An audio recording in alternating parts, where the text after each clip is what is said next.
Hello. Welcome to the second recorded lesson. I wanted to remind you that the third lesson plan, the third written lesson plan is due Saturday by midnight, so please make sure to do that and submit it on iLearn. I would like to start actually with a warm-up exercise for you. So if you choose to do this right now, it's totally optional. And you could pause the recording after I give the exercise, go ahead and do it, and then come back to the lesson. Totally up to you, or you could do it later. So for this warm-up exercise, I would like you to, somewhere in your house, go through a drawer. So this could be your junk drawer, maybe your makeup desk, your makeup drawer, your writing desk, or some random silverware drawer in the house. So find something that has a lot of items in it. Open it up, go through it, maybe clean it out. But you can inventory this, right? So write down just every item that you find in this drawer. And from that, I would like you to create a list poem from your inventory. And with a list poem, you just kind of include each item just as they are. You can describe them. You can just kind of randomly assort them together and create a poem from that. Or if you would like to, you can find one item in the drawer. So talk about kind of what's in the drawer, and then find one item and think about the story that it has to tell. So you could write the story as a monologue, explaining to someone else what the meaning is behind this object, if it's a big significant meaning to you or kind of a small memory, and include that. So if you'd like, you could pause the video right now and go and do that warm-up exercise. Time yourself for 10 minutes and then come back. Okay, so today we're talking about culture clash, who I've actually done a lot of interesting research on, so I have a big affinity for them. So culture clash was founded actually, I think, on Cinco de Mayo in 1984. They came out of the Mission District in San Francisco, and actually have some connections to CSUMB as well. But the main members are Richard Montoya, Ricardo Salinas, or Rick Salinas, and Herbert Siguenza. Originally, they also had Jose Antonio Burciaga, whose wife was one of the founders of CSUMB. And so they all kind of got together and actually were originally called Comedy Fiesta. There was about 6 of them, and they included Marga Gomez and Monica Palacios, who are also performers in the Bay Area. They kind of got their start from El Teatro Campesino in San Juan Bautista and Luis Valdez. El Teatro Campesino really influenced a lot of the work that Culture Clash has done.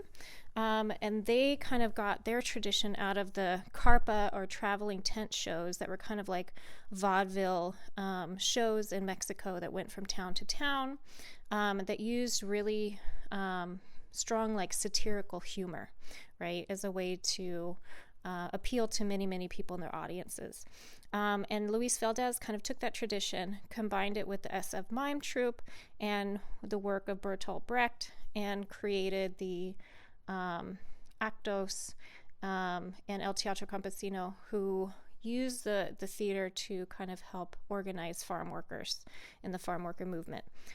So Culture Clash is kind of the second generation of this, and they also use humor as a way to explore themes and challenging topics. Let's see. So Jose Burciaga, he passed away in 1996, and then the group continued after that. So their plays really kind of use satire to deal with race relations and kind of systemic inequity, right? And so they did a lot of performances, but the one that you're reading here, A Bowl of Beings, was kind of a turning point for them. It deepened their style. It was kind of a breakthrough in terms of looking at their work a little bit more intensely. And after that, they were commissioned by the city of Miami to do some oral history plays by interviewing a lot of residents and kind of performing the variety of identities that exist in Miami. And then from then they went on to do many other what they call site-specific plays across the country in different cities, kind of profiling the city as they went along. And then they have influenced other generations of performers, and especially like here in Salinas, Bactun 12 uses a lot of their work and a lot of El Teatro Campesino's work to kind of build from.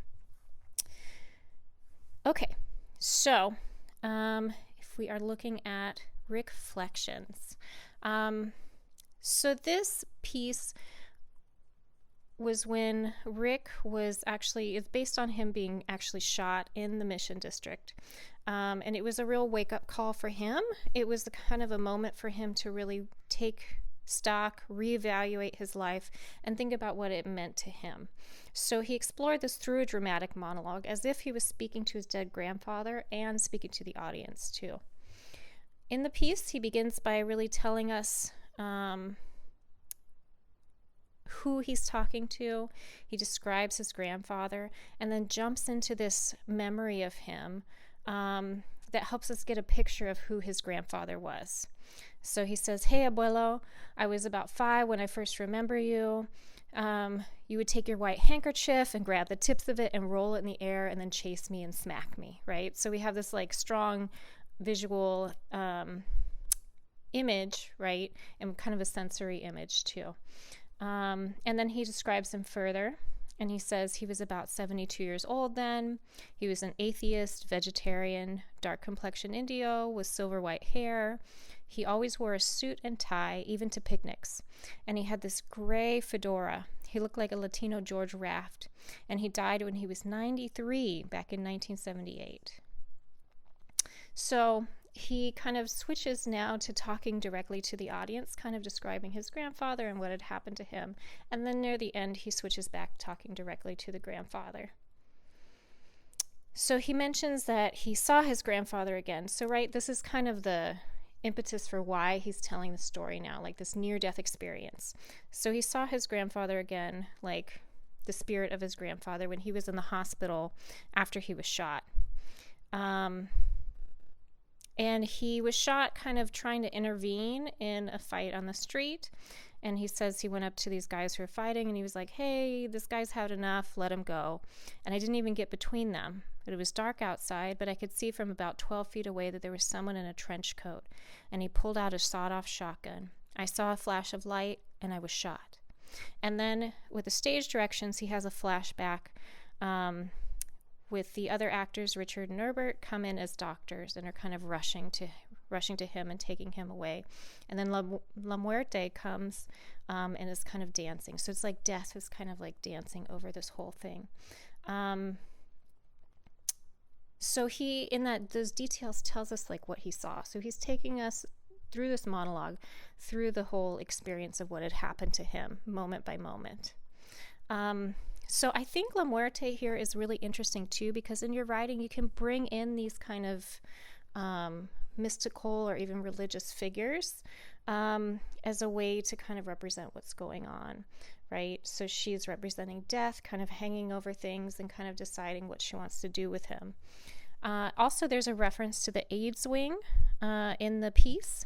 And in the AIDS wing, like in the 1990s, starting in the 80s, but mostly like in the 90s, San Francisco was really ravaged by the AIDS crisis and many, many people died. So he was referencing that there. Then he kind of gets more into the illness, like, you know, the moments like where he was really close to death, and takes us through what he was feeling and thinking. So he says, "I remember my life just slipping away, yet a feeling more intense than I'd ever felt. Each breath I thought was my last. I felt my life leaving me slowly, gently, delicately.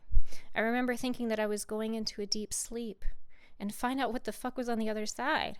I mean, I was right there on the edge. And then I yelled out, 'Don't tell my mother.' Could you believe that? It was like I was a little boy and I broke the expensive vase. Don't tell my mama.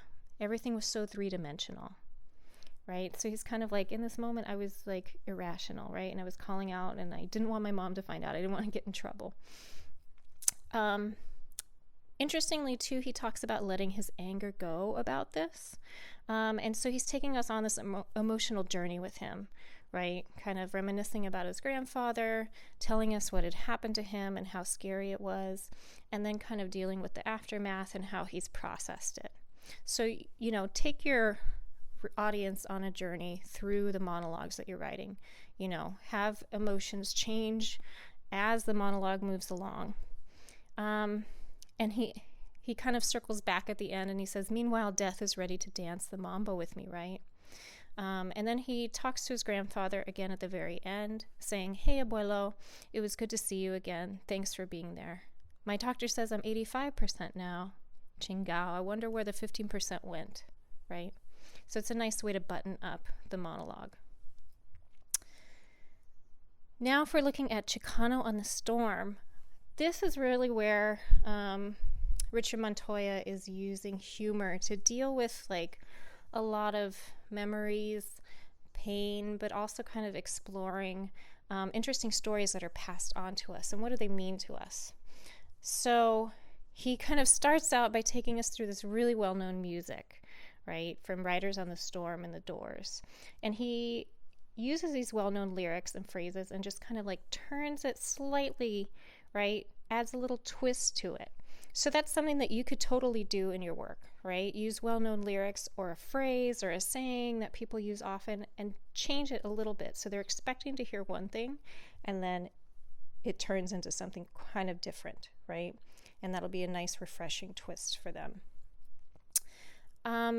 Then we find out, right, he's here in a straitjacket.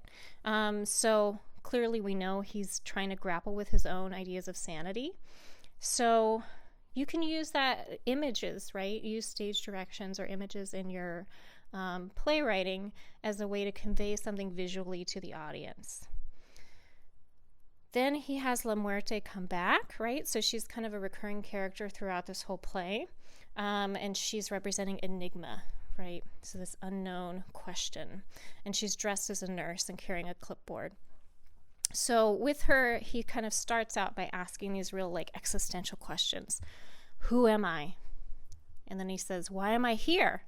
And she says, because, silly, you're confused and full of rage. Now let's take your medicine, right? So he's kind of talking, I think, about how socially people are supposed to kind of repress their anger or feelings to be nice, right? Take your medicine and behave.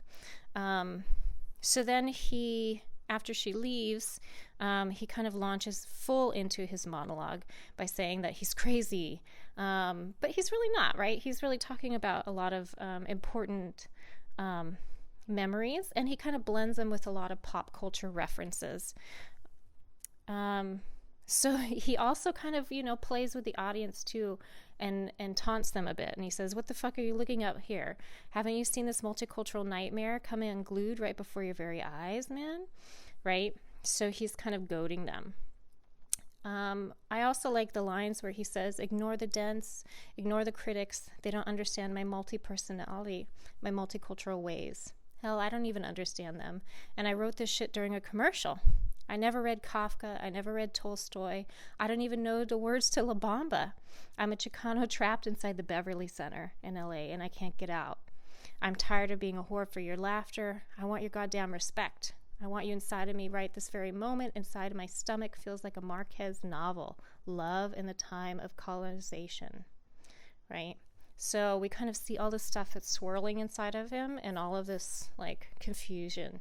So when you're doing your monologues, you could totally have your character grappling with these questions and not kind of quite sure how to answer them.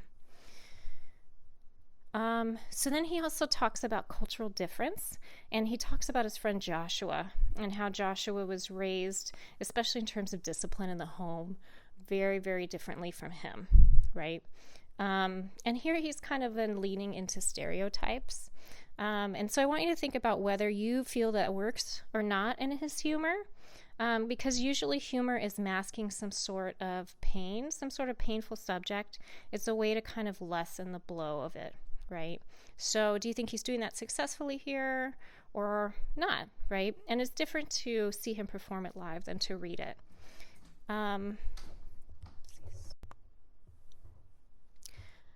Now in the pieces, he's explores stories that are told to children.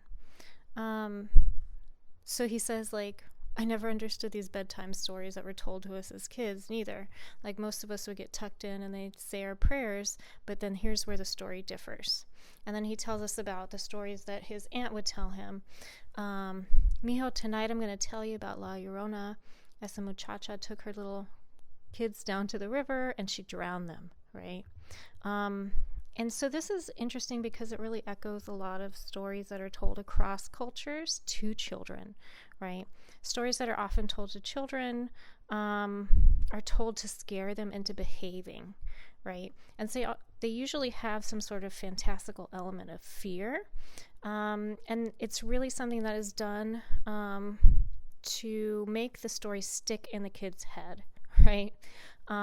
So like in Inuit culture, children are often told not to go close to the shore. And if you take a young child and you tell them don't go by the water because you could potentially drown, kids are going to naturally go out and do it, right? Because you're telling them not to.